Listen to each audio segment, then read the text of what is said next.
Depuis 2007, la ligne ferroviaire Tours-Chinon subit de profondes transformations. Les rails antérieurs à la Première Guerre mondiale sont notamment remplacés et cet été, le trafic est même complètement interrompu. Aujourd'hui, nous vous emmenons sur le chantier du tunnel de Chinon. Long de 920 mètres, cet ouvrage subit des travaux de confortement depuis le début du mois de juillet.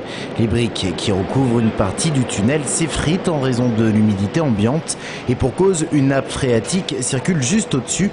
Alors à l'intérieur, il y a de multiples infiltrations et ce sont près de 50 mètres de couverture à refaire pour un montant de 500 000 €. Donc là, dans un premier temps, on a décapé l'ensemble de la voûte par une projection de sable humide.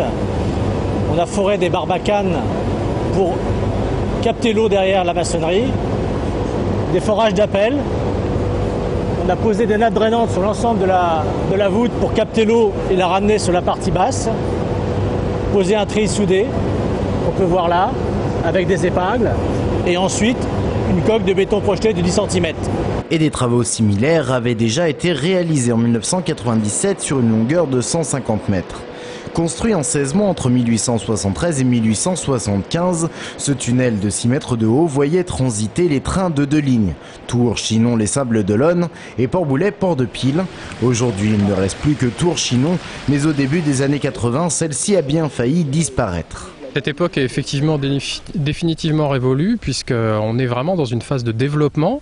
Le nombre de voyages depuis le début de l'année est en augmentation de 3,6% à nombre de trains constants, donc c'est une forte augmentation et ces travaux s'inscrivent bien dans une phase de développement de cette ligne et de ses capacités à faire rouler des trains. Si vous voulez, ça correspond à un besoin, à mon avis, de la logique actuelle relative au Grenelle de l'environnement, de développer des relations périurbaines qui permettent de désengorger considérablement le cœur des grandes villes du trafic routier. En semaine, la ligne est desservie par 8 allers-retours quotidiens et accueille en moyenne 1000 voyageurs jour, d'où les efforts de modernisation qui doivent trouver leur terminaison en 2011 par la réalisation à jouer les tours d'une commande centralisée des circulations.